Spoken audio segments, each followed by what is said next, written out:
I used to believe the worst kind of silence was the one that came after an argument. The sharp, stinging kind that left the air full of unsaid words. But that was before I learned what real silence sounded like. The kind that fills a house where something terrible has just happened.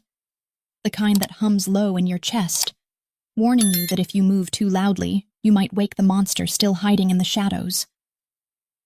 The mansion was too quiet that night. Even the air felt heavy, like it knew something I didn't. I remember the way my sneakers squeaked faintly against the marble as I stepped into the grand foyer, my mop bucket rattling against the tiles.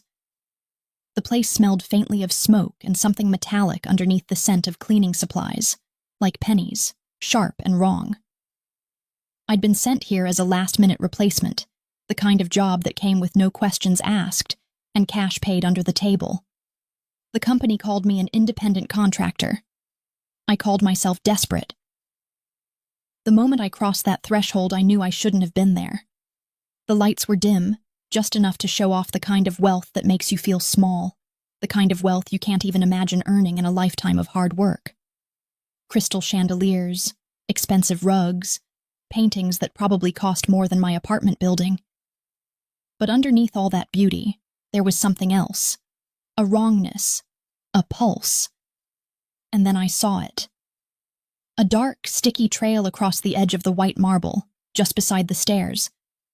At first I thought it was spilled wine, a clumsy mistake from some rich guest after a party.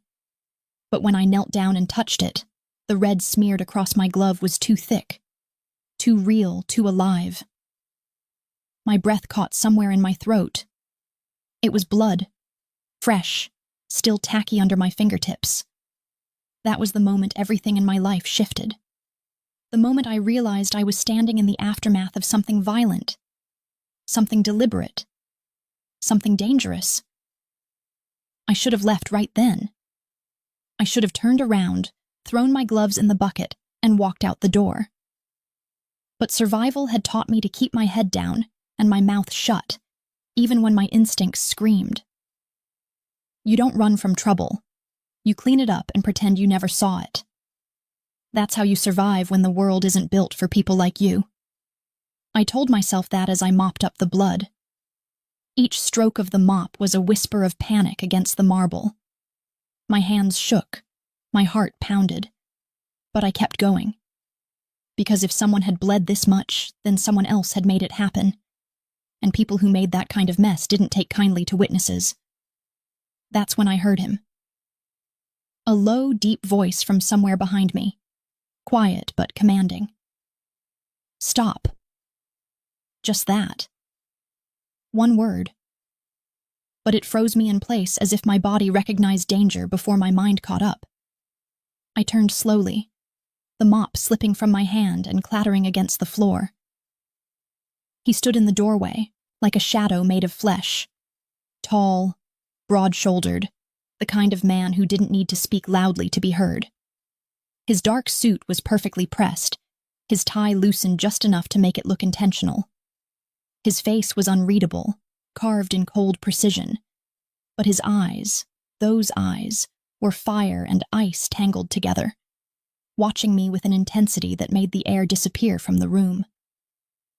I didn't know his name then, but something in me already understood he was someone people feared, someone powerful, someone dangerous. I opened my mouth, tried to explain, tried to find a reason that made sense for why I was on my knees scrubbing blood from his floor. But all that came out was a tremor of words I didn't recognize as my own. I was told to clean. The company...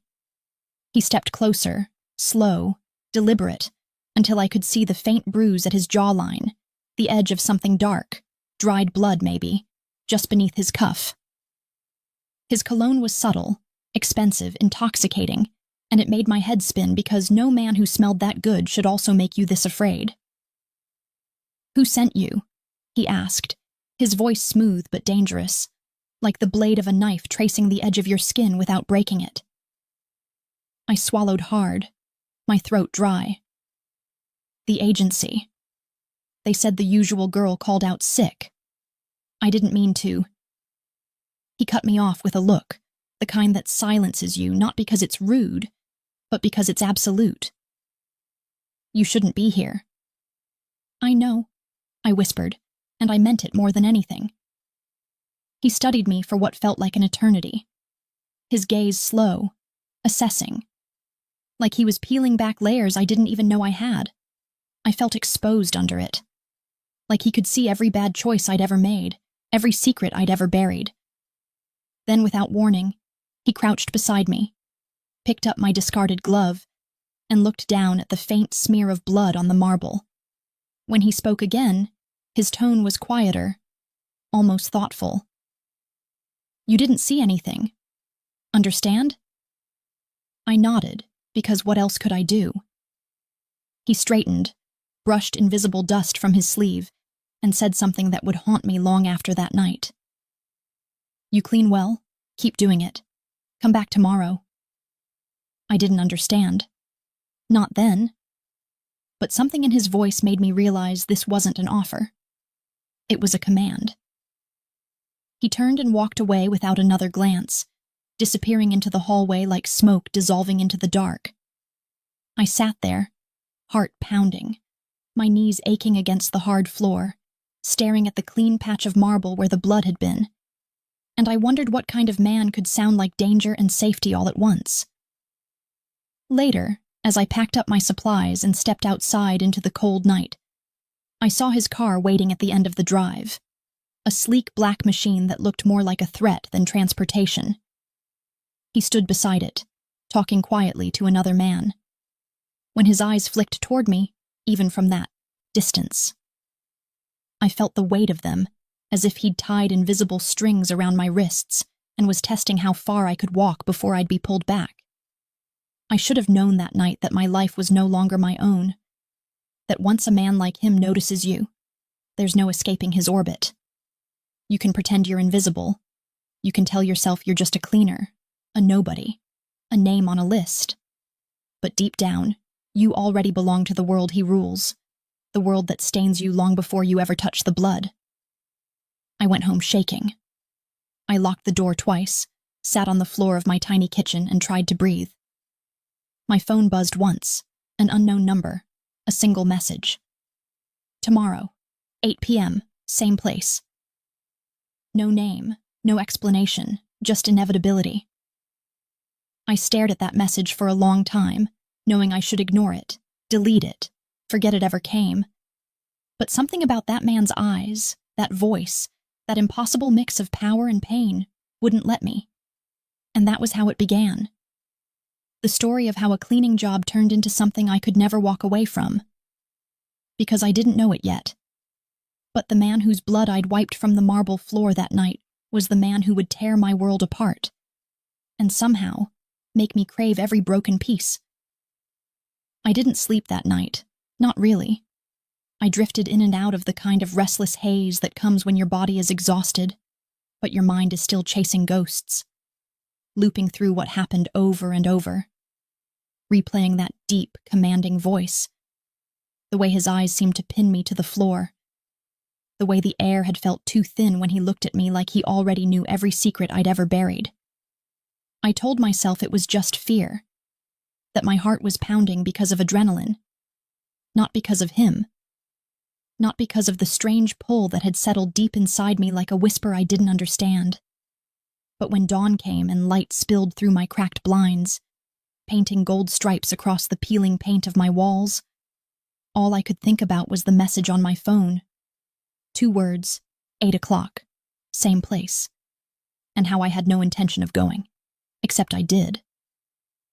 By 7:45 that evening, I was standing once again in front of the mansion's iron gates, my hands gripping the handle of my cleaning bag so tightly that my knuckles had gone pale, my stomach twisting in a knot of dread and something I didn't want to name. I told myself it was the money. I needed it, desperately, because rent was overdue, and my brother had called that morning asking for help again, his voice tight with worry, and something that sounded like shame. But deep down, I knew there was another reason. A darker one. Curiosity. The gates opened before I even pressed the buzzer, And that should have been my first warning that nothing in this world happened without him knowing it. The house looked different at night. The last time it had felt haunted. Tonight, it felt alive, pulsing with energy, the kind that hums through the veins of powerful men who move unseen but control everything. I walked through the foyer with quiet steps, trying not to stare at the paintings or the gleam of gold accents that caught the light. A man in a black suit appeared from a side hall, expressionless, precise, like he'd been trained not to breathe without permission, and gestured for me to follow.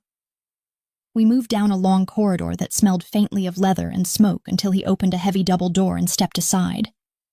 Inside, the room was dimly lit. Walls lined with dark wood and shelves full of books that looked untouched, the kind you keep not to read but to impress. The air was warmer here, scented with something faintly musky, expensive, masculine, impossible to ignore. And then there he was, seated behind a mahogany desk, sleeves rolled up, tie loosened, hair slightly mussed in a way that looked too perfect to be accidental. He was signing papers, his pen moving with precise control, and I remember thinking that even the way he wrote felt like a threat. Sharp, deliberate, elegant. When he looked up, it was like being caught in a beam of heat. "You came back," he said, voice low, smooth as whiskey poured over ice. I didn't trust my voice not to betray me, so I just nodded, setting my bag on the floor. He leaned back in his chair, watching me for a long moment that stretched thin and breathless. "Most people don't come back once they've seen what you saw." "I needed the money," I said, because it was easier than telling him the truth, that I hadn't been able to stop thinking about him, that something about his eyes had followed me even in dreams. He smiled faintly, not mocking, not kind either, just dangerous. "Money," he repeated, as if testing the weight of the word. "That's a good reason. Honest." He stood then, and for a moment I thought he might walk past me, but instead he came closer, close enough that I could see the faint stubble along his jaw, the shadow of exhaustion under his eyes, the kind of beauty that came from something cruel and unstoppable. "What's your name?" he asked quietly. "Lena." "Lena," he murmured like he was tasting it. "Pretty name." He circled me once, slow, like a predator studying its prey, and every instinct I had screamed at me to run, but my feet stayed where they were. "You work hard, Lena?" "Yes." "Good. You'll work here from now on." My heart stumbled. "Here?" He nodded. "My house. I need someone who's thorough, discreet, and smart enough to know when to keep her mouth shut. You seem to fit all three." I can't," I started.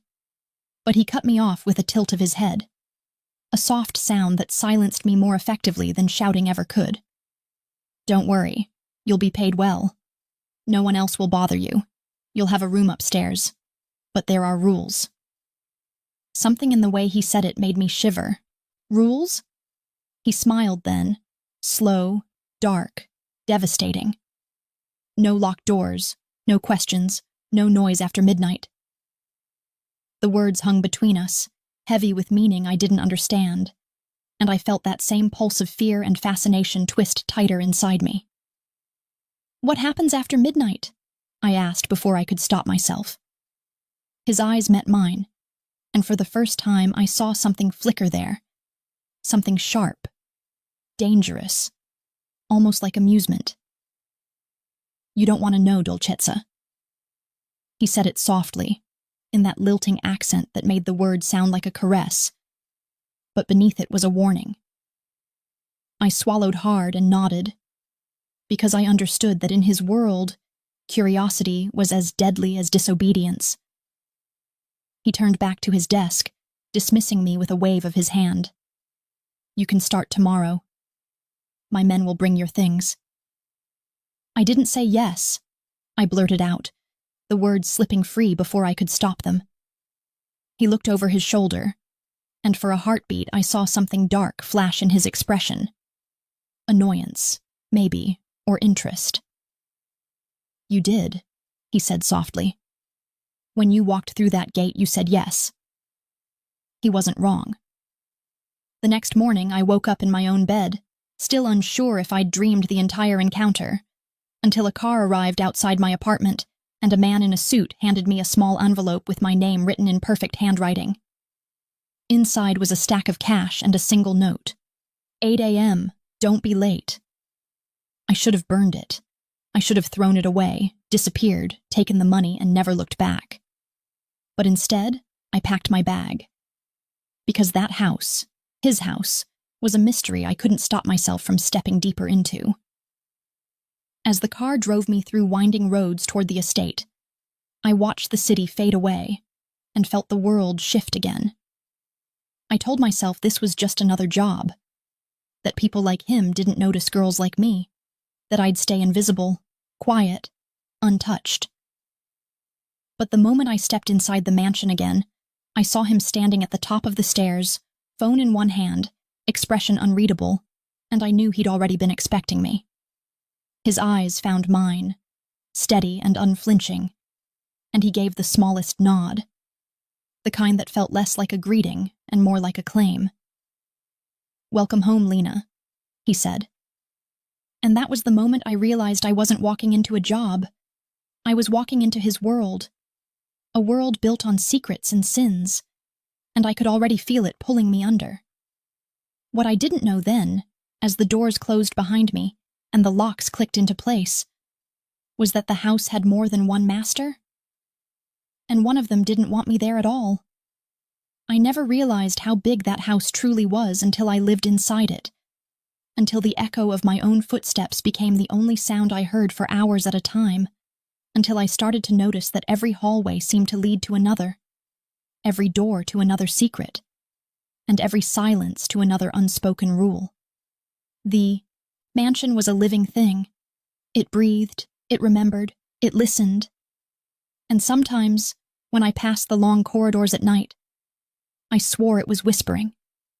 The first few days were quiet, uneventful almost, but beneath that quiet was a tension I could feel like static against my skin, humming softly, warning me not to get too comfortable.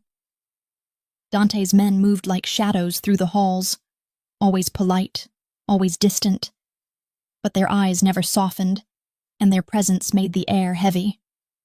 They called him Signore Moretti, with a respect that bordered on fear, and though I didn't understand the language they spoke in hushed tones, I didn't have to. Fear, I learned, sounded the same in every tongue. Dante himself was rarely home in the mornings. I'd hear the sound of his car leaving before dawn, the deep growl of an engine fading into the distance, and for hours after that, the house felt suspended, like it was holding its breath until he returned. My job was simple enough: clean, organize, keep everything immaculate. But the truth was, nothing ever seemed to get dirty. The place was too perfect, too controlled, as though even dust feared to settle where he lived. It wasn't cleaning that filled my hours, it was waiting. Sometimes I'd wander through the west wing where the light was softer, golden and fractured through tall windows draped with heavy curtains, and I'd find myself drawn to a particular door near the end of the corridor, a door that was always locked. I didn't know why it fascinated me so much, why it called to me the way it did, but every time I passed it I felt a chill crawl up my spine. I'd catch myself lingering, fingertips brushing the cool brass handle, and every time I did, one of his men would appear from nowhere, his voice calm but sharp. "That area is off limits, Signorina." It was only later that I learned the truth, that in this house, curiosity wasn't just dangerous, it was unforgivable. On the fourth night, Dante came home early.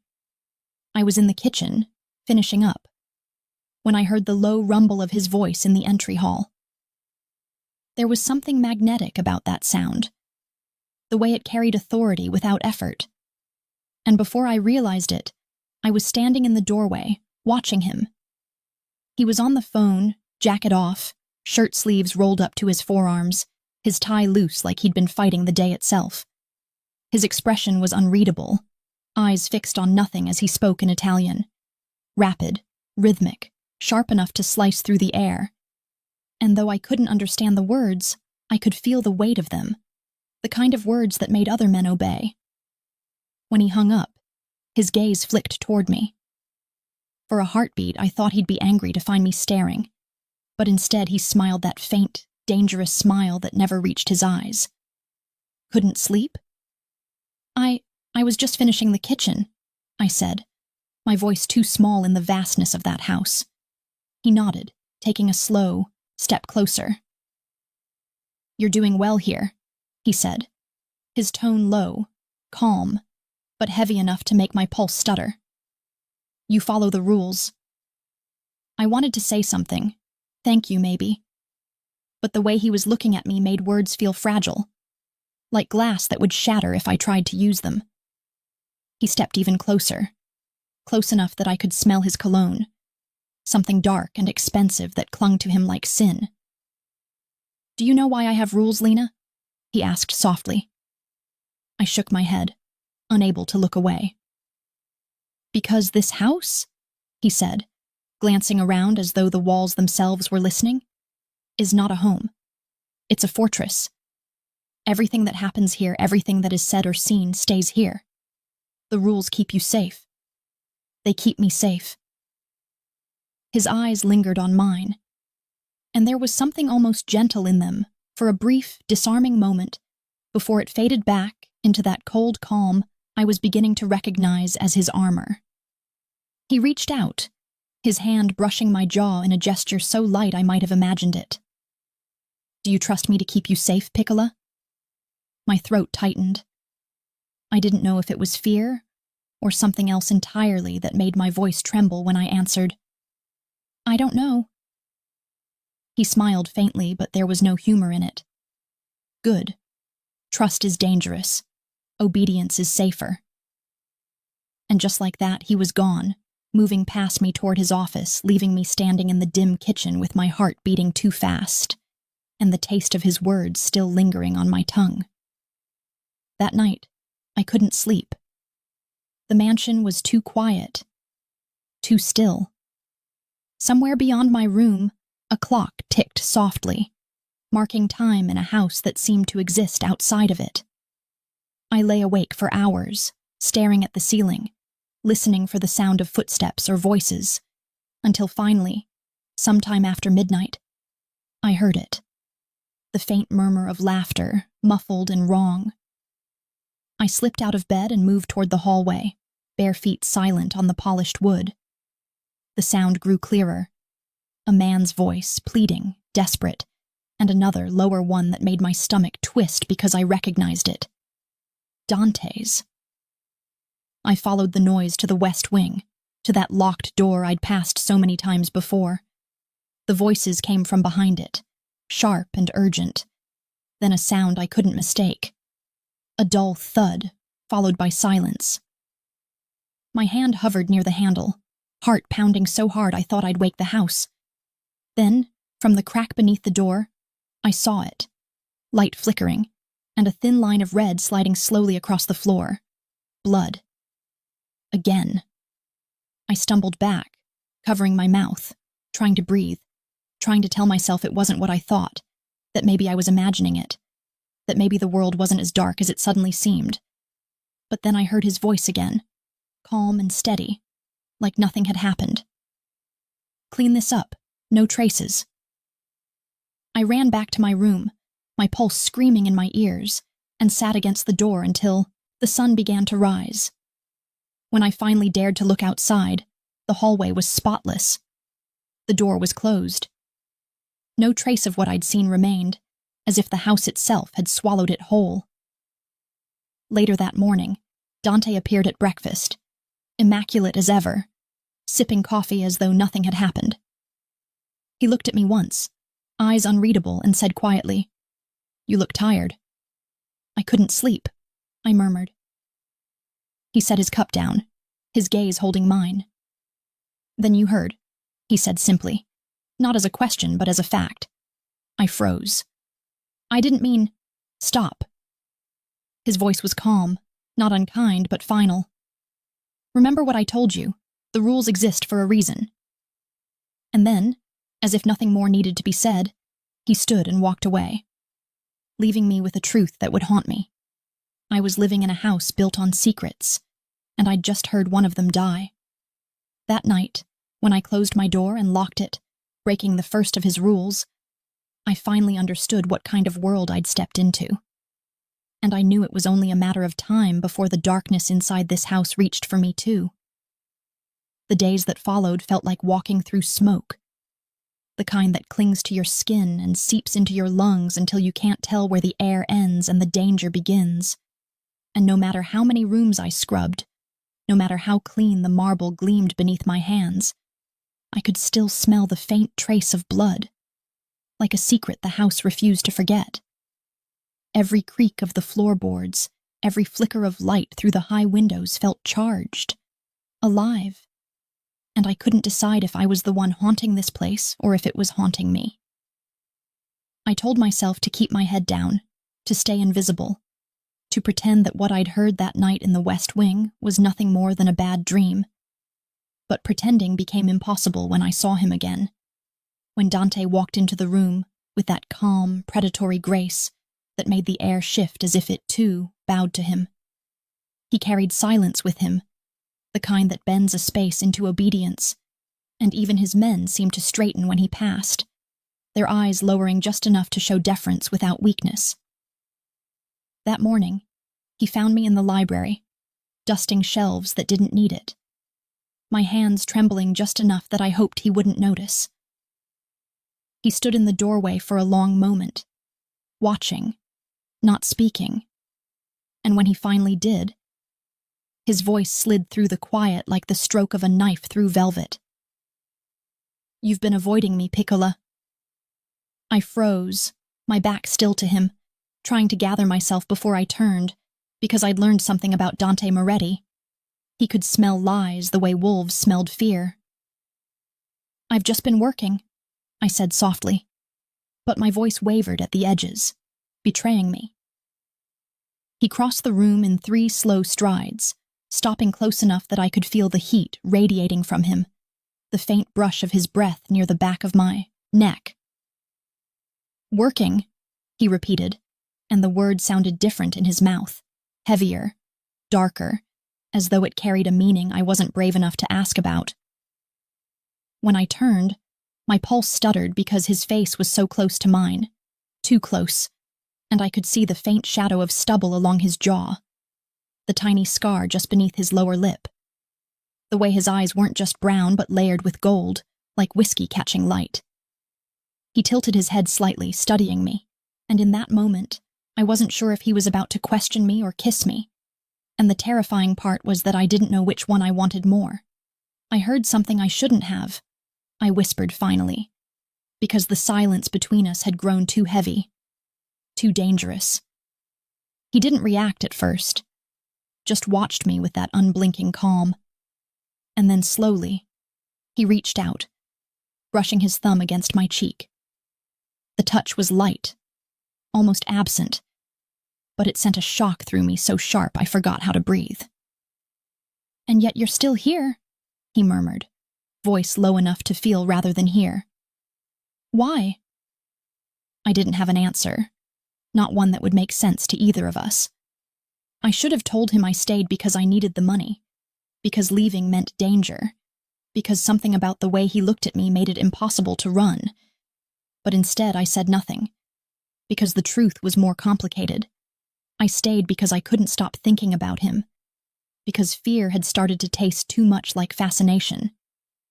He smiled then, a small, knowing curve of his lips that wasn't kindness at all, but something else. Something that said he'd already figured out what I couldn't say. "You should be afraid of me, Lena," he said softly. "I am," I whispered, and the words felt like a confession. "Good," he murmured, his hand lingering at the side of my face, his fingers tracing the line of my jaw. "Fear keeps you alive, but don't mistake it for safety." He stepped back then, the spell breaking as suddenly as it began, and I felt the cold rush in where his warmth had been. "Go upstairs," he said, his tone returning to that calm authority I was learning to recognize as final. "Get some rest. You look tired." I wanted to argue, to ask what he wanted from me, why he kept circling closer only to pull away, but his expression left no room for questions. I nodded and turned toward the door, my heart pounding so hard it drowned out everything else. But before I could leave, his voice stopped me again. "Lena." I turned back, and he was still watching me. But this time his gaze had softened, just a fraction, enough to make it dangerous. "Don't go near the West Wing again," he said. "If you value your life, stay out." He didn't wait for me to answer. He simply turned away, and I walked out with my mind spinning and my pulse still echoing his touch. That night I dreamt of him, of his hands, of his voice, of the way his eyes seemed to strip away the walls I'd spent years building to protect myself from men like him. And when I woke in the darkness, breathless and trembling, I knew it wasn't just fear anymore. It was something deeper, heavier, something I didn't want to name because naming it would make it real. The next morning, the house was buzzing with quiet tension. Men came and went through the front hall, carrying files and whispers. I caught fragments of their words: shipment, territory, betrayal, but none of it made sense to me. Dante was gone, and his absence felt like the air itself had thickened, pressing down on everyone inside those walls. By noon, I found myself wandering again, cleaning for the sake of motion, because stillness meant thinking, and thinking meant danger. I ended up in the sunroom, surrounded by glass and light, when I saw it.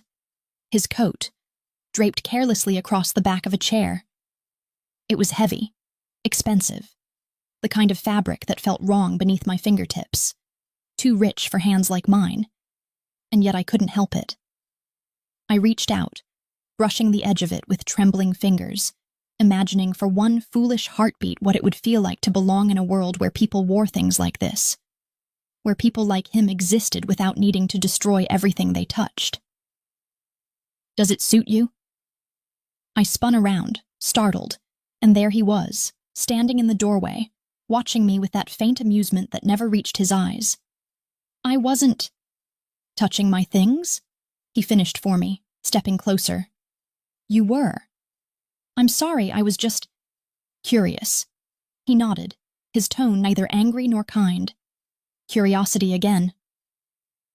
He walked toward me slowly, every step deliberate, and when he stopped in front of me, he reached out and took my wrist, his touch firm but not painful, his fingers circling the delicate bones like he was testing how fragile I might be. "You keep testing the limits, Lena," he said, his voice low, almost thoughtful.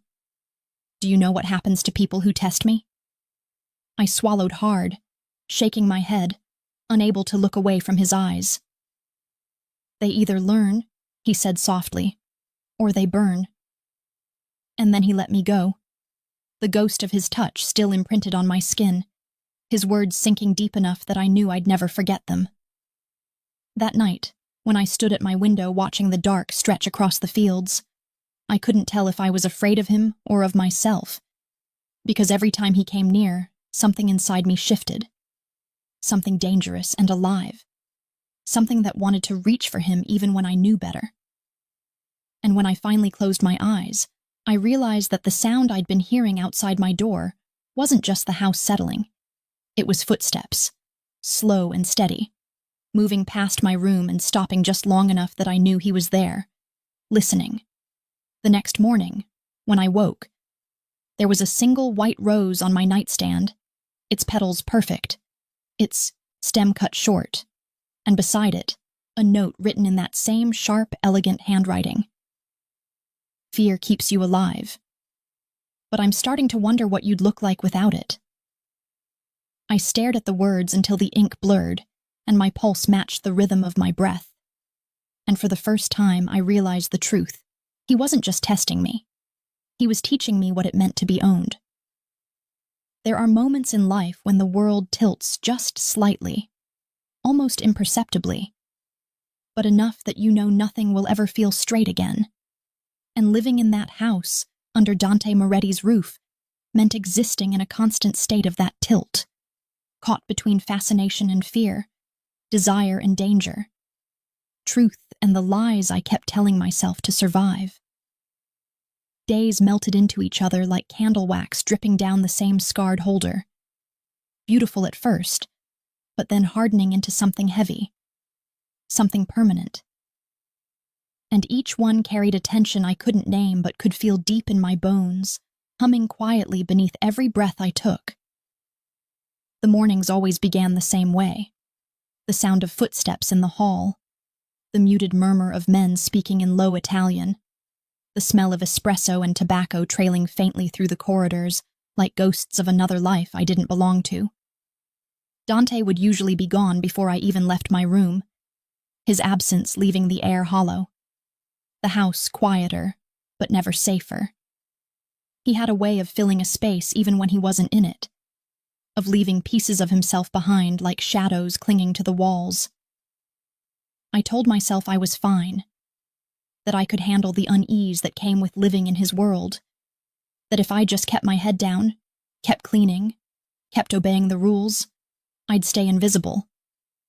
But invisibility is a myth when someone like Dante has already decided you're worth watching. That morning, I found something that changed everything. I'd been sent to clean the study on the second floor, the one lined with books I doubted he'd ever read, and windows that overlooked the long drive leading to the iron gates. The air in that room was always colder, maybe because of the marble floors, or maybe because of what that room held, a sense of calculation, of control. It was the only room where Dante allowed no one but me to clean. And though I told myself it was because he trusted me, a part of me knew it was because he wanted to see if I'd follow the rules even when he wasn't watching. I started dusting the desk first, careful not to disturb the neat stacks of papers or the silver pen set that gleamed under the faint light. Everything about Dante was precise. His handwriting, his organization, even the way his objects seemed to know where they belonged. But as I wiped the edge of the desk, my rag caught against the corner of a drawer, and I heard a faint click, a hidden latch. My breath caught. I shouldn't have opened it. I knew that even before my fingers found the edge of the panel and pushed, but curiosity had become a sickness inside me, one I couldn't cure no matter how many times he warned me. The drawer slid open, revealing a second compartment beneath the false bottom, and what I saw inside made my heart stop. Photographs, files, a handgun, and a single manila folder with my name printed neatly across the top. For a long moment I couldn't move. My own name, staring back at me from his desk, written in his unmistakable handwriting. My throat felt dry, my pulse pounding in my ears as I reached for it, my fingers trembling. Inside were pages, reports, photos, documents I didn't understand but recognized as records of my life. My apartment address, my cleaning company's information, my brother's name, Liam. My vision blurred as I flipped through the pages. Arrest records, unpaid debts, even a hospital bill from when he'd broken his hand 2 years ago. Dante knew everything. He hadn't just found me by chance. He'd chosen me.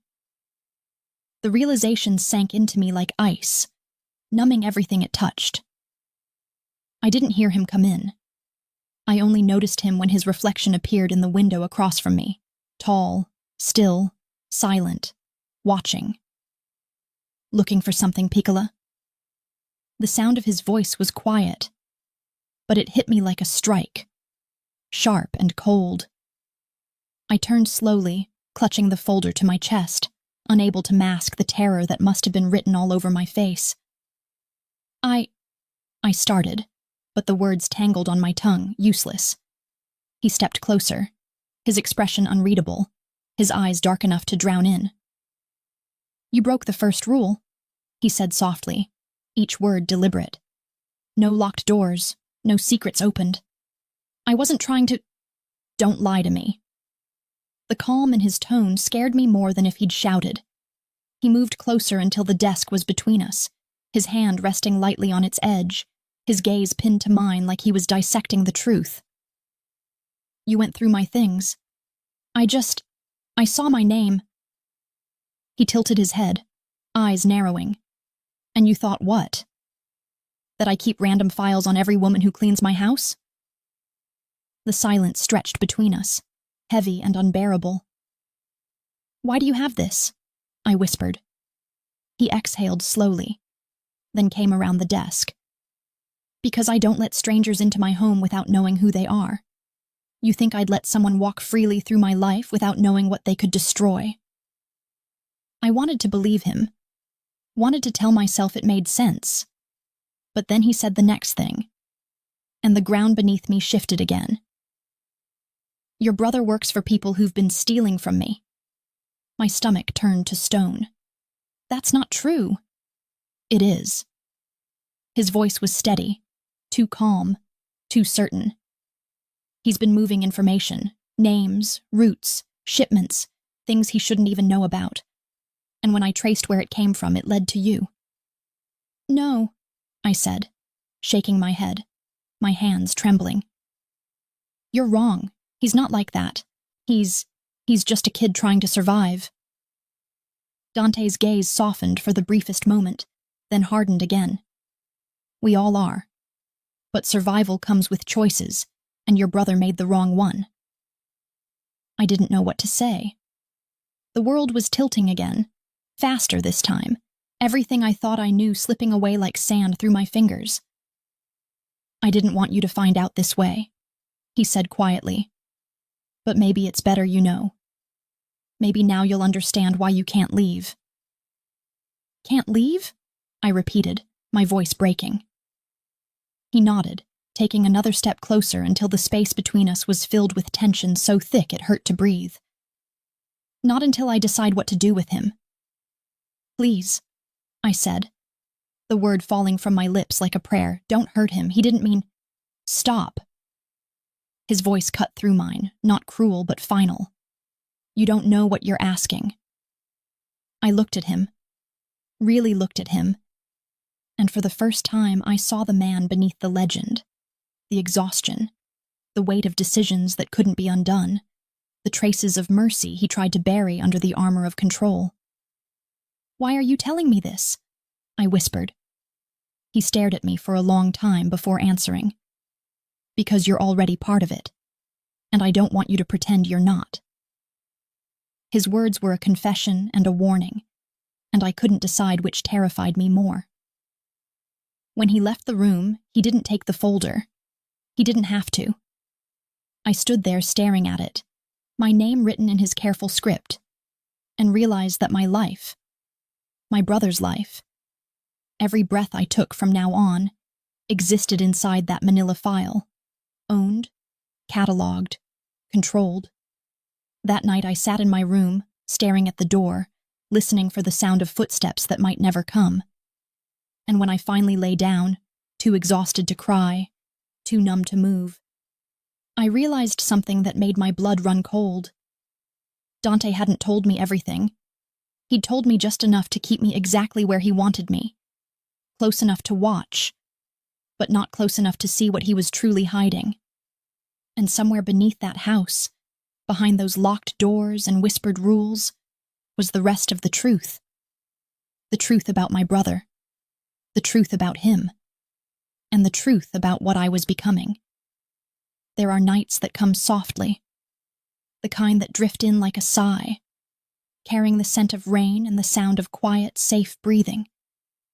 But then there are nights that arrive like a storm with no warning, a night that crashes through the world and leaves it bleeding in its wake.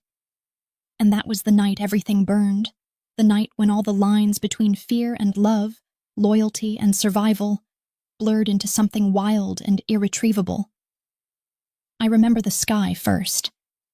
It was a strange, bruised color, purple sinking into black, as if the stars themselves were afraid to watch what was about to happen. The house was too still. the kind of stillness that feels wrong, like the calm before a scream.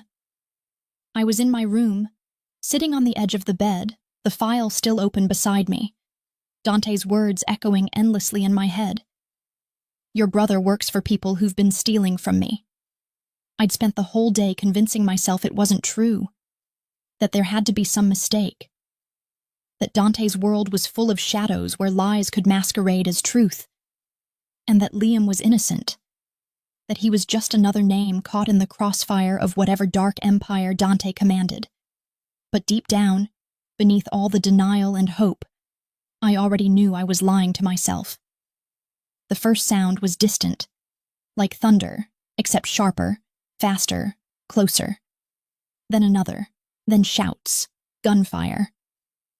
I froze, my breath catching somewhere between my ribs, the sound slicing through the silence like a blade. For a moment, I couldn't move. The walls seemed to pulse with noise, footsteps pounding against the floors below, the heavy thud of doors slamming, men shouting orders in Italian, voices sharp and frantic. My first thought was to hide, to curl into the smallest version of myself and wait for it to end. But something deeper, something primal, told me to move. I grabbed my jacket, yanked the door open, and stepped into chaos. The air smelled of smoke already, the acrid sting of gunpowder mixing with the faint scent of Dante's cologne that still lingered in the hallways. Men were running, armed, their faces tight with focus. One of them, Marco, I thought his name was, saw me and shouted, "Get back inside, now!" But I didn't, because I saw Dante. He was at the end of the hall, moving like a force of nature. No hesitation, no fear, just that terrifying calm that made everything around him fall into rhythm. He was barking orders, loading a gun with the precision of a man who'd done it too many times, and when his eyes found mine across the smoke and noise, something in my chest broke open. "What the hell are you doing out here?" he snapped, striding toward me. "I heard, what's happening?" I managed, my voice shaking. He grabbed my arm, his grip firm but not cruel, his face inches from mine. "We're under attack. You need to get downstairs to the cellar now." "Who?" He didn't let me finish. "Go, Lena," he barked, but before I could move, a window shattered behind us, and the crack of a bullet echoed so close I could feel it in my teeth. He pulled me down, his body slamming into mine, shielding me with a force that stole my breath. The smell of smoke and blood filled the air, and for one terrifying second I felt warmth spreading against my arm that wasn't mine. When he looked at me again, his face was pale, his jaw tight. "You're hurt," I whispered. But he just shook his head, pressing his hand against his side where crimson was already seeping through the fabric of his shirt. "Not bad," he muttered, though the strain in his voice betrayed him. "Stay." Low. He fired once, twice, the sound deafening in the narrow hall, and somewhere below us I heard someone scream. The world had dissolved into chaos, but all I could see was him. His focus, his control, the raw violence of the man who ruled this house with blood and silence. When he finally pulled me toward the stairs, I could barely keep up. We stumbled into the grand foyer, smoke curling through the air, shadows flickering against the high walls. I could hear the crackle of fire now, faint but growing, the first whisper of destruction spreading through the mansion's bones. "Downstairs," he ordered again, pushing open a door that led to the cellar. But when I turned, I saw it, one of his men lying motionless near the entrance, a gun still clutched in his hand. I stopped, unable to move, my heart clawing at my ribs. Dante's voice softened, just slightly. "Lena, don't look." But I couldn't help it. I looked anyway. Because that was what I did. I looked where I shouldn't. I asked questions that got people killed. I cared when caring was a death sentence. "Is it them?" I asked, my voice barely audible. He nodded once. "Rossi's men, they want territory. They'll take the house if they can." "And my brother?" The question tore out of me before I could stop it. Did they use him? His silence was the answer. The air felt like it was collapsing around us. Something inside me fractured then, not because of the danger, not even because of the blood, but because I realized that the war he'd been fighting, the one that had always felt so far away, had somehow wrapped itself around my family, my life, until there was no escaping it. A new explosion shook the ground, closer this time. Dante swore under his breath, dragging me toward the cellar door, but I resisted, my hand gripping his sleeve. "You're bleeding," I said again, and this time there was panic in my voice. "You need help." He turned, his expression unreadable. But there was something in his eyes I hadn't seen before. Something raw, human, unguarded. "You think this is the first time someone's tried to kill me?" "No, but nothing," he cut in, though his voice softened around the edges. "Get in the cellar, Lena, please." The word, please, broke something in me. I had never heard it from him before. I helped him down the stairs anyway, my arm under his as we descended into the dim light of the basement. The air was damp, cold, smelling faintly of stone and iron. He leaned against the wall, his hand pressed to his wound, blood seeping between his fingers. When I tried to pull away, he caught my wrist, his grip weak but still commanding. "Don't go up there," he said, his voice barely a whisper now. "Whatever happens, stay here." "I can't just—" "You can." His eyes locked on mine, fierce even through the pain. "You're not part of this. You shouldn't have been. I tried to keep you safe." I felt tears sting my eyes, though I wasn't sure if they were from fear or fury. "Safe? You call this safe?" He almost smiled, a broken, weary thing. "Safer than the truth." And then the world above us roared again, another explosion. Closer this time, the sound of splintering glass, of walls giving way. I didn't think. I moved. I tore a strip from my shirt and pressed it to his wound, my hands shaking but steady enough to keep pressure. His jaw tightened, but he didn't push me away. His fingers brushed my cheek again, the faintest ghost of a touch. And when I looked at him, his eyes had softened in a way I'd never seen before. "Don't you dare leave me," he murmured. And even through the chaos, even with fire creeping closer and death in the air, it wasn't a command. It was a plea. I leaned closer, my breath trembling. "I'm not going anywhere."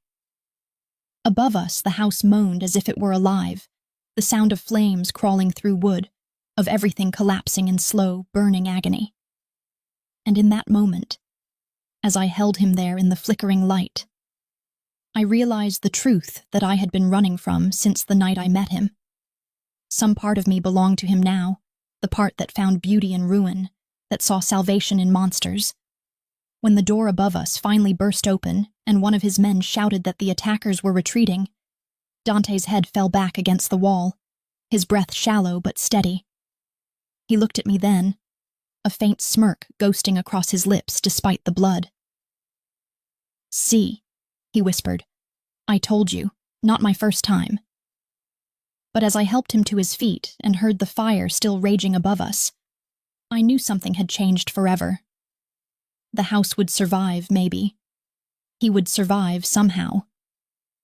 But something between us had caught fire that couldn't be put out. And as I led him up those stairs, through smoke and ruin, I realized with a shiver that the girl who had walked into this mansion weeks ago was already gone, burned away in the same flames that had tried, and failed, to consume him. There is a strange quiet that comes after violence, a silence so deep it feels alive, pressing against the walls, filling every breath with the weight of what has just happened. And that was the quiet that wrapped itself around the mansion after the gunfire stopped, after the shouting had faded, after the smoke began to thin and drift away, like ghosts reluctant to leave the scene of their own haunting. The air still smelled of burning wood and blood, and every surface seemed to hum with the echo of chaos. But beneath it all, there was this stillness, a fragile, trembling kind of peace that didn't belong to anyone, but somehow belonged to him, because Dante Moretti had survived again, as though death itself had grown tired of chasing him.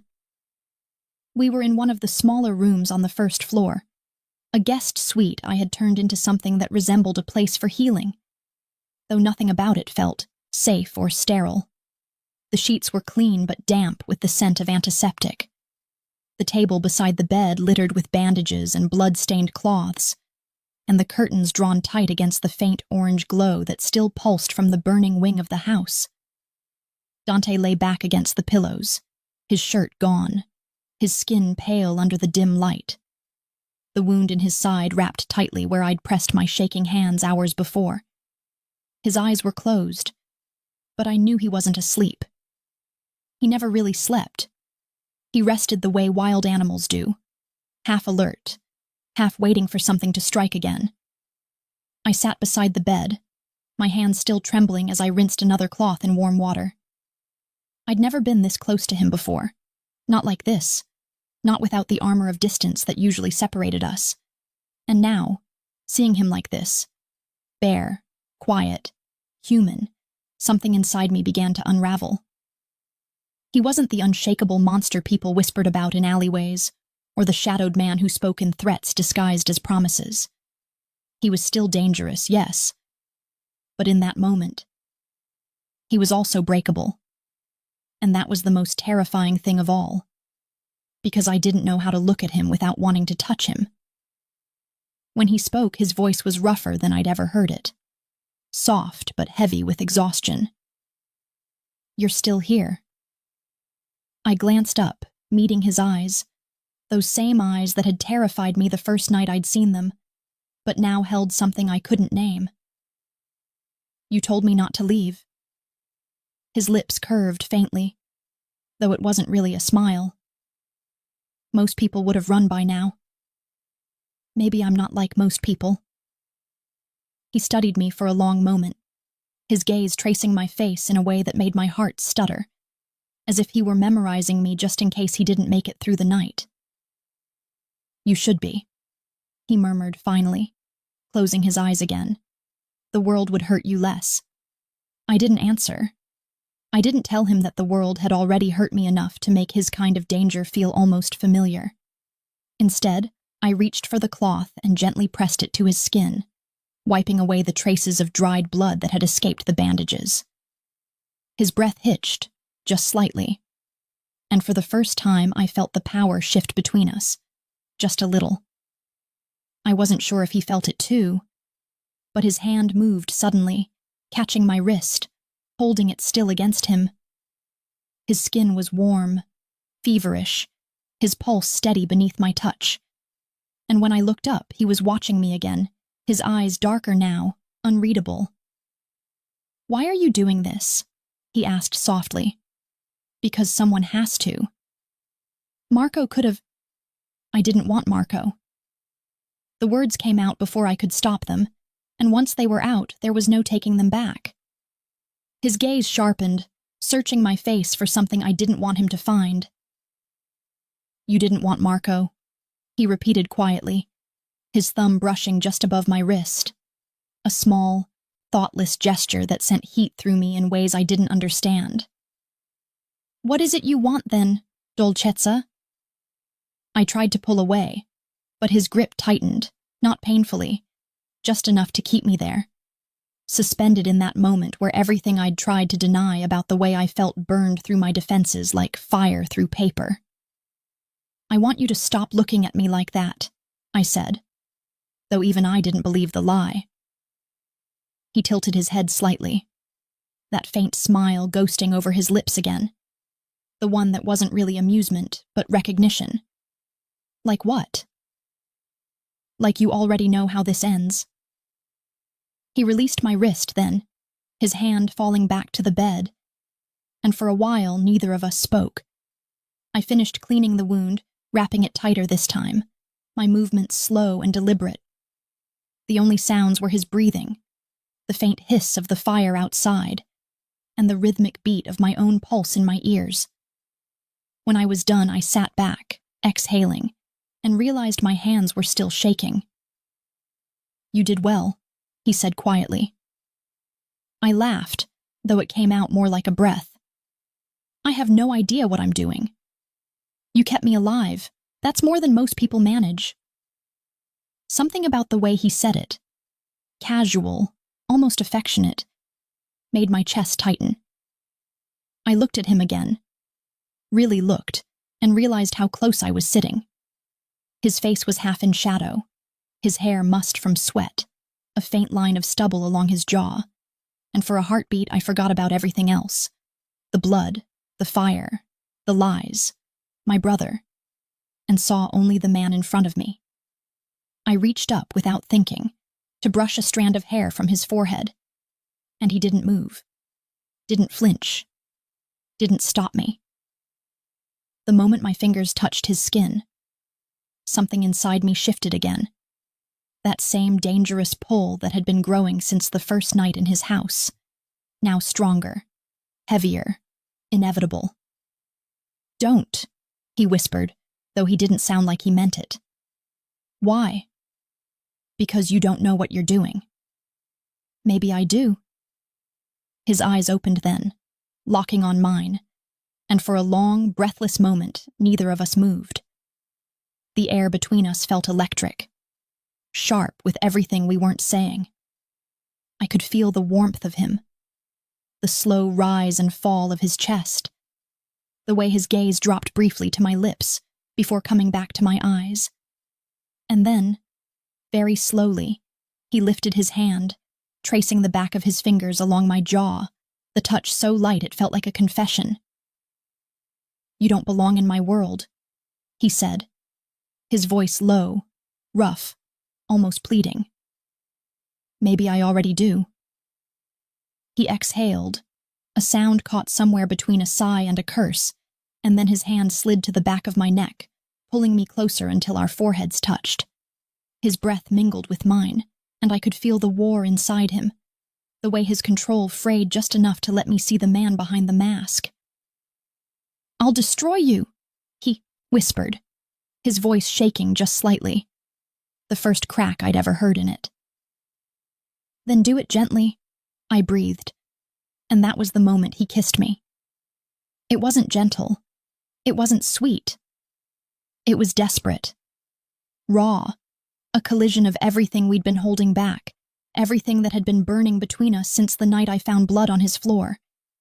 His hand tangled in my hair, mine fisted in his sheets, and for that heartbeat, the world outside didn't exist. The fire, the violence, the truth, they were gone. There was only him. When he finally pulled away, his breath ragged, his forehead still against mine, he whispered, "You should hate me for this." "Maybe I will," I said, my voice barely a whisper. "But not tonight." He laughed then softly, the sound low and broken, like someone remembering what it felt like to be alive. I stayed beside him until dawn, neither of us speaking again. The fire outside had finally died, leaving only smoke and silence. And as the first light crept through the curtains, I realized that something else had burned that night too. The distance between us, the illusion of control, the lie that I could ever leave this house untouched. Because somewhere between blood and desire, I had stopped being his housekeeper, his responsibility, his mistake. I had become his weakness. And that, I knew even then, would destroy us both. The morning after the fire dawned heavy and gray, the kind of light that carries no warmth, only exhaustion. And when I opened my eyes, the world felt both new and ruined, as if something had ended in the night but hadn't yet realized it was gone. The house smelled faintly of smoke and antiseptic, the air thick with silence, the kind that doesn't come from peace but from aftermath, from the weight of survival pressing down on everything that's left standing. Dante was still asleep beside me, or maybe he wasn't asleep at all but pretending, his body still, his breath even, his face turned slightly toward the faint light leaking through the curtains. I lay there for a long time watching him, tracing the faint bruise at his temple, the line of his jaw, the way his mouth softened in rare moments of stillness, and I wondered if he'd ever been just a man before the world made him into what he was now. A weapon. A myth. A name that made people flinch. When he finally opened his eyes, there was no confusion there, no disorientation from sleep, only that same quiet watchfulness, like he'd been waiting for me to speak first. "You should eat something," he said softly, his voice rough. And for a moment I wanted to pretend that we were somewhere else, that we were ordinary people waking up after an ordinary night. "I'm not hungry," I murmured. And he didn't argue. Just studied me the way he always did. Careful, precise, as if he was reading a language only he understood. "You didn't sleep," he said, and I almost laughed because it wasn't a question. "You're thinking about what I told you," he added after a moment. And that time it wasn't a guess. It was the truth. I looked away, focusing on the faint light shifting across the ceiling. "About my brother?" "Yes." I hesitated, unsure if I wanted to hear what came next. But curiosity and dread had become the same thing inside me. Two sides of the same coin I couldn't stop flipping. "Tell me everything," I said finally, my voice steady though my hands weren't. He sat up slowly, wincing as his hand pressed against the bandage at his side. The movement pulled at the muscles of his stomach, the faint sheen of sweat catching the dim light. And for one fleeting second, I hated myself for noticing beauty in the man who was about to destroy the last piece of my family. He reached for a glass of water on the table, drank, and then set it down with deliberate care, as though choosing his words required precision. "Your brother," he began, his tone quiet but unflinching, "worked for a man named Gianni Rossi. You've heard the name before, yes?" I nodded. Rossi was the name whispered through the house in the dark corners, where I wasn't supposed to listen. The rival family, the ones who had sent bullets through the windows, the ones who wanted everything Dante controlled. "He wasn't one of Rossi's men," Dante continued. "Not at first. He was desperate, and desperate men are easy to buy. He started small, running messages, handling deliveries, pretending he didn't know what was inside the boxes. Then he got deeper. Money does that. It makes you believe you're still innocent even as you start bleeding for it." I felt my stomach twist, the room tilting slightly. "You don't know him," I whispered. "I know his kind," Dante said quietly, not cruelly, just certain, the way men who've seen too much are certain of everything ugly. "I've been his kind. You think you can control how deep you fall, but you can't." "Why are you telling me this now?" I asked, my voice cracking despite my effort to sound calm. "Why after everything?" He met my eyes then, and the look in them wasn't pity. It was honesty. And somehow that was worse. "Because last night wasn't just an attack," he said. "It was a message. They wanted me dead, yes, but they wanted you to see what happens to people who betray me. They wanted to remind me that they have leverage." "I don't understand," I said, though part of me already did. "They have your brother, Lena." The words hit like a blade slipping between my ribs, slow and precise. "No," I said immediately, shaking my head, my voice breaking. "No, he wouldn't. He wouldn't go to them." "He already did," Dante said quietly. "And now they're using him. They know what you mean to me." "What I mean to you," I repeated, my voice rising, trembling. "What does that even mean? You don't even know me." He leaned forward. Then, his voice low, steady, the kind that could command armies and confessions all at once. "You think I don't? You think I haven't been watching you since the day you walked into my house? Every word, every silence, every time you flinched when you heard my voice. I know you, Lena. And they do too. They took him because they knew it would hurt you. Because they knew hurting you would hurt me."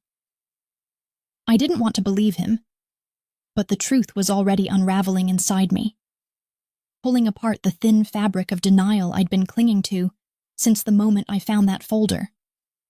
I wanted to hate him for it, for being right, for making me see what I didn't want to see, but I couldn't. Because even now, even after all of it, part of me still wanted to trust him. "What are you going to do?" I asked finally, my voice small, almost childlike. He looked away then, his jaw tightening, his hand curling into a fist against his thigh. "I'm going to get him back," he said, "because they crossed a line. But when I find him, you need to understand something." "What?" "If what I find proves what I already know, if he's been feeding them information, if he's the reason my men are dead and my house is burning, I won't be merciful." The words dropped into the silence like stones, and for a long moment I couldn't breathe. "You're going to kill him," I said, not as a question, but as the realization it was. He didn't answer. "Dante," I whispered, my voice breaking, "please don't." He turned back to me then, and for the first time I saw something raw in his eyes, something that looked almost like regret. "Don't make me choose between you and everything I've built," he said softly, "because I already know which one I'll destroy." The tears came then, hot and useless, and I hated myself for letting him see them, for giving him the satisfaction of my breaking. But he didn't look satisfied. He looked haunted. When he reached for me, I flinched, not because I was afraid of him, but because I was afraid of how much I wanted his touch even now. "Don't," I said, my voice shaking. "Don't comfort me. Not if you're going to—" He stopped, his hand suspended in the air between us. "You think I want to hurt you?" he asked quietly. "I think you already have." Something flickered in his expression then, a flash of pain that disappeared as quickly as it came. "You don't understand what this world is," he said finally, his voice low. "There's no clean way out. There's no good side to stand on. There's only survival." "And what if I don't want to survive like this?" He looked at me for a long time before answering, his tone barely above a whisper. "Then you shouldn't have walked through my door."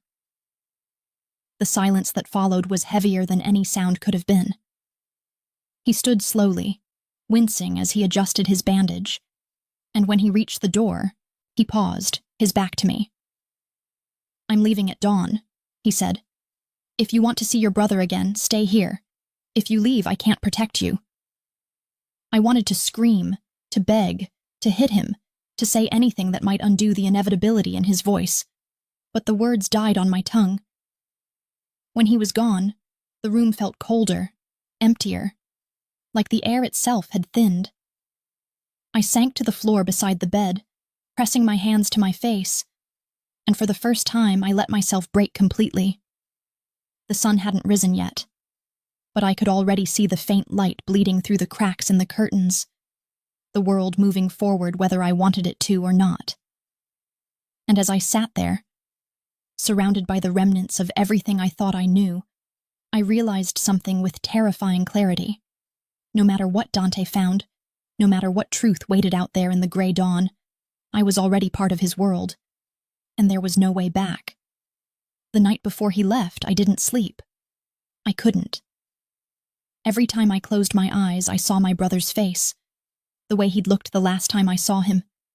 Defiant but exhausted, always trying to protect me even when I didn't need it, even when it broke him to do it. And then I saw Dante, his expression carved from stone, his voice low and final as he said those words that had been burning in my chest ever since. "Don't make me choose between you and everything I've built." Because deep down, I already knew the truth. Dante Moretti never chose mercy when vengeance was on the table, and yet some part of me still wanted to believe that I could reach him, that I could find some sliver of the man I had seen in the quiet moments between the violence, the man who looked at me like I wasn't just another pawn in his empire of blood. The hours bled together in silence, the house still recovering from the chaos of the attack, and I wandered through its wounded halls like a ghost, my bare feet silent against the marble that had once gleamed but now carried faint traces of soot and ash. The walls still smelled faintly of smoke, the air thick with the memory of fire, and every creak felt like a heartbeat. A reminder that the house, like me, had survived, but not without scars. When dawn came, the world outside was muted, gray and fragile, as though the sky itself feared what the day would bring. I found Dante in the front hall, dressed in black, his shirt buttoned to the throat, the bandage beneath it hidden but not forgotten. His men stood near the door, armed, waiting, silent. He looked up when he heard me, and for a moment something flickered across his face. A shadow of softness, of regret. But it vanished before I could name it. "You shouldn't be up," he said quietly, and his voice was almost gentle, but the steel beneath it was unmistakable. "I couldn't sleep." He nodded once, adjusting his cufflinks, his movements precise, practiced. "Stay inside today, if anything happens." "I'm coming with you," I said, cutting him off, and the words came out firmer than I expected, steadier than I felt. He stopped, his hand frozen mid-motion, and looked at me with an expression I couldn't read. "No," he said finally, softly but with an authority that left no room for argument. "Dante, please," I began, stepping closer. "He's my brother. I can't just sit here while you—" "While I what?" he interrupted, his tone suddenly sharp, his patience thinning. "While I clean up the mess he made? While I finish what he started?" The words hit me like a slap, and for a moment I just stared at him, my throat too tight to speak. "You don't even know if he's guilty," I whispered finally. "I know enough." "No," I said, my voice rising despite the tremor in it. "You know what people told you. You know what your files say. You don't know him." He exhaled slowly, the faintest hint of weariness in the sound. And when he looked at me again, his eyes were darker, colder. "And you don't know what he's done," he said, his voice low and dangerous. "You think this is about money, about some small betrayal? It's not. It's blood. My men died because of him. My home burned because of him." I shook my head, stepping back, my heart pounding. "You don't have proof." His lips twitched, not in amusement but something closer to pity.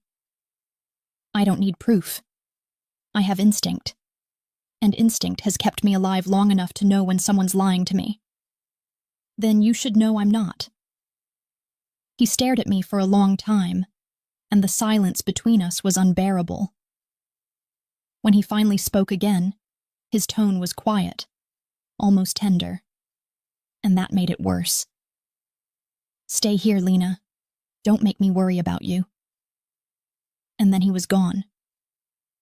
The sound of engines filled the air a few minutes later, low and distant, like thunder fading into the horizon. I stood at the window and watched the black convoy disappear down the long drive, my hands pressed against the glass, my reflection pale and hollow staring back at me. And I knew in that instant that I couldn't stay. Because if I did, I'd lose both of them. I didn't have a plan, not really.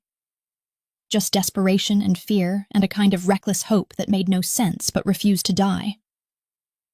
I stole one of the smaller cars from the garage, one of the ones his men used for errands, and drove with shaking hands, following the path I'd seen on one of the maps in his study, the one marked with red circles and arrows.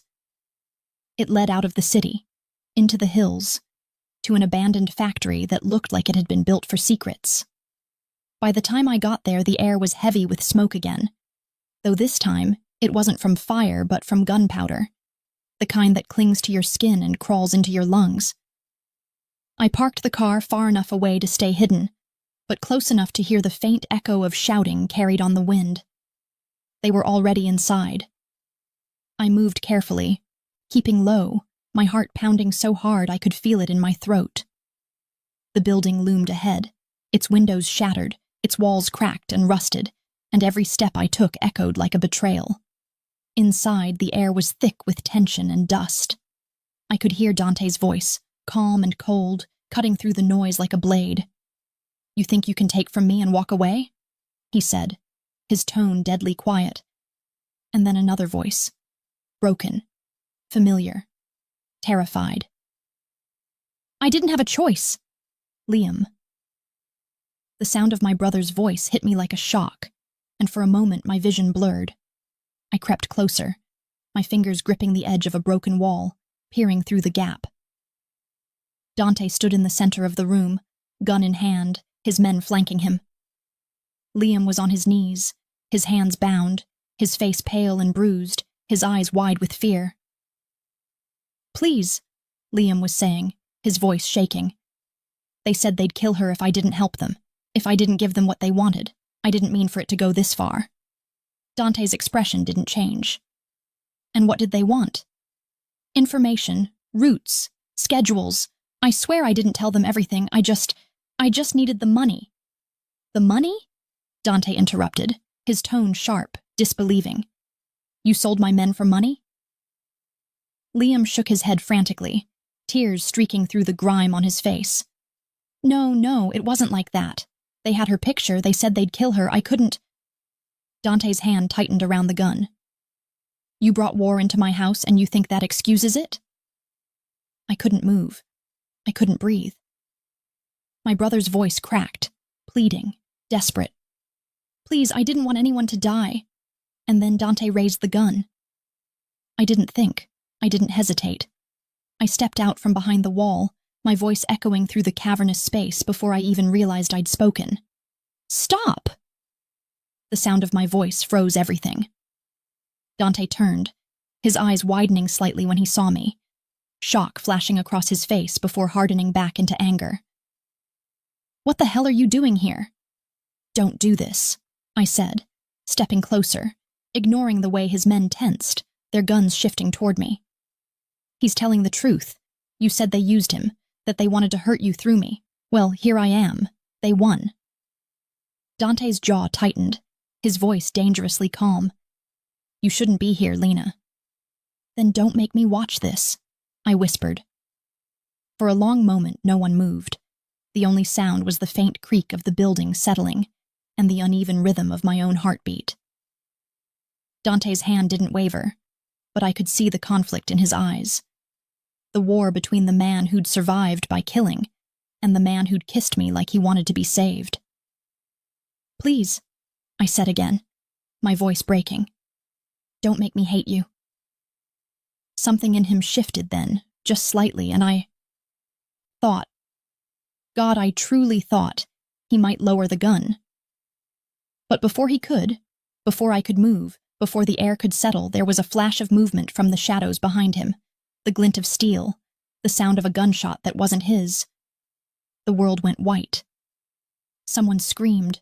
I think it was me. And Dante staggered, the gun falling from his hand as blood bloomed dark against his shoulder. His men shouted, chaos erupted, and as the sound of gunfire filled the air again, I ran toward him, my only thought, my only word, his name. Dante? He turned his head toward me, his eyes dazed but still burning with that same fierce light. And then another shot rang out, closer this time, and everything around us shattered. The world didn't end with an explosion, or a scream, or even the final breath of the man I loved. It ended with silence.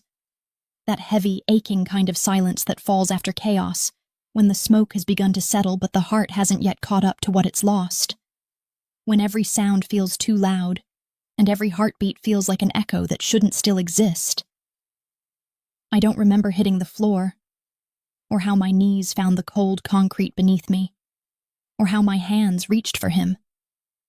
Only that suddenly Dante was there, half-conscious, blood seeping between my fingers as I pressed my palm against his wound and begged the universe for mercy I didn't believe in anymore. There was shouting all around us, his men firing back at shadows, my brother calling my name, the walls trembling as bullets chewed through air and steel. But all I could hear was Dante's breathing, shallow and ragged, each exhale sounding like something fragile breaking.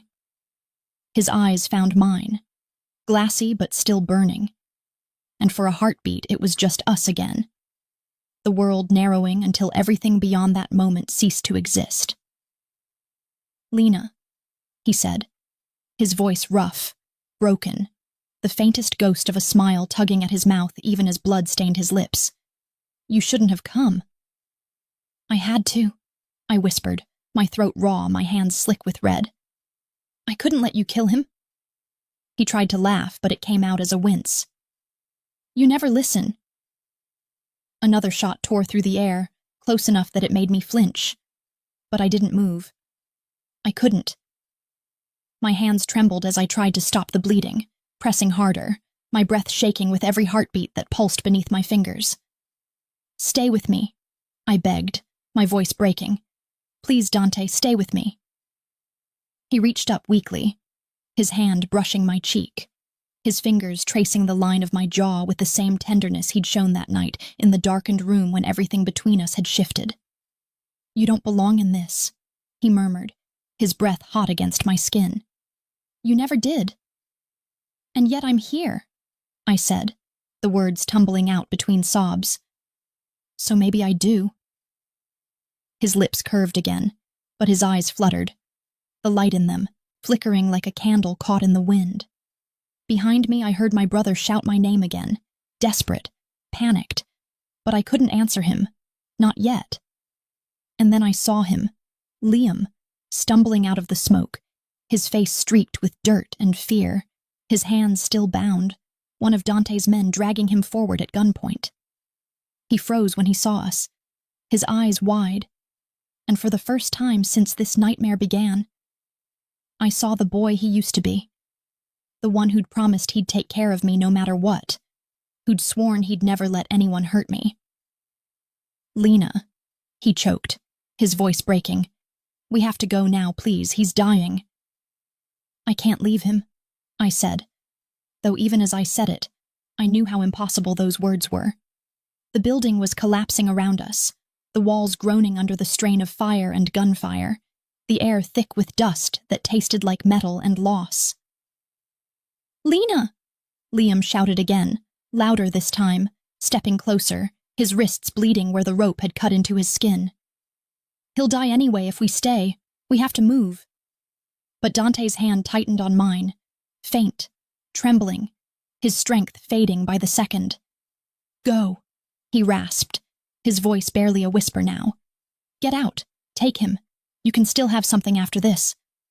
"I'm not leaving you," I said fiercely, shaking my head, tears blurring everything. He smiled again, softer this time, and there was something almost peaceful in it. Something that broke me even more because it looked like surrender. "You already saved me," he whispered. "You just don't know it." The ceiling above us cracked, concrete dust raining down like gray snow. Liam reached for me again, shouting something I couldn't hear, and the world blurred into noise and light and chaos.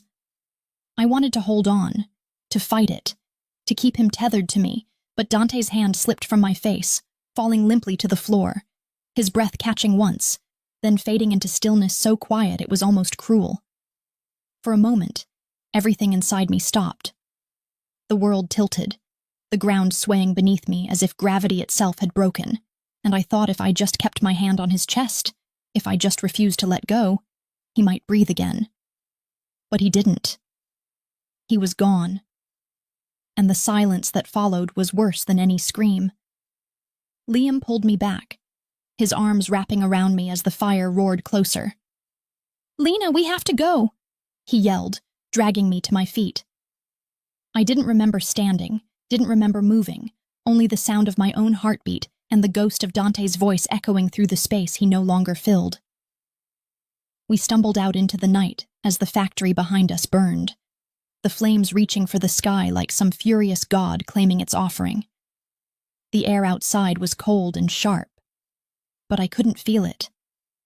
I could still smell him on my skin, still feel the warmth of his hand fading from mine. Liam was crying, though I don't think he realized it. His hand, gripping mine as if afraid I'd vanish too. "I didn't mean for this," he kept saying over and over, his voice breaking. "I didn't mean for any of this." I didn't answer. There was nothing left to say. We watched the building collapse, the roar of the fire swallowing the last of the night. and I thought of all the things Dante had been. The monster, the savior, the man who had taught me what it meant to be seen and destroyed in the same breath. And I wondered if this was what he'd wanted all along, an ending written in fire, the only kind of purity a man like him could ever have. The sirens came eventually, red and blue lights cutting through the smoke, men shouting, hands pulling us away from the wreckage, questions I couldn't hear or answer.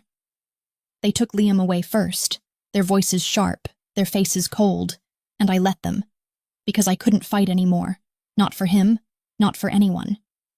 When they asked who he was, the man in the fire, I told them I didn't know.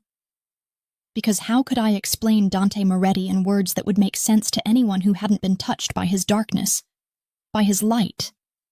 How could I tell them that he wasn't a hero? But he wasn't a villain either. That he was something else entirely. Something that lived in the space between love and ruin? Days passed, though I measured them only in silence. The house was gone, the men scattered, the world moving on as it always does, indifferent to the holes people leave behind. I buried him myself, quietly, in the hills outside the city, where the wind never stops moving.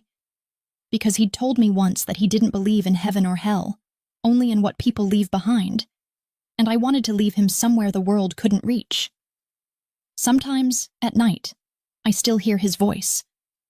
Not the words, but the tone, the low hum of it, steady, commanding, dangerous and tender all at once. And I wonder if that's what love really is in the end. Not salvation, not safety, but the echo of something you can't forget, even when it's gone. My brother lives now with the weight of what he did, and I live with the weight of what I lost. We don't talk about that night. We can't. There are some truths that can't survive the light. But sometimes, when the wind catches just right and the city glows gold in the distance, I think I see him there, in the shape of shadows moving through the fog, in the glint of dark glass under the sun, in the quiet that follows after pain. And I imagine him saying my name the way he used to, low and reverent, like a prayer. And maybe that's the cruelest thing about love. The way it doesn't end when the person does, the way it lingers like smoke in your lungs, impossible to breathe, impossible to let go. Because even now, long after the ashes have cooled, long after the fire has gone out, I still feel him in every heartbeat. And sometimes, when I close my eyes, I swear I can still taste the gunpowder on the air and hear his voice whispering against my skin. You shouldn't have walked through my door.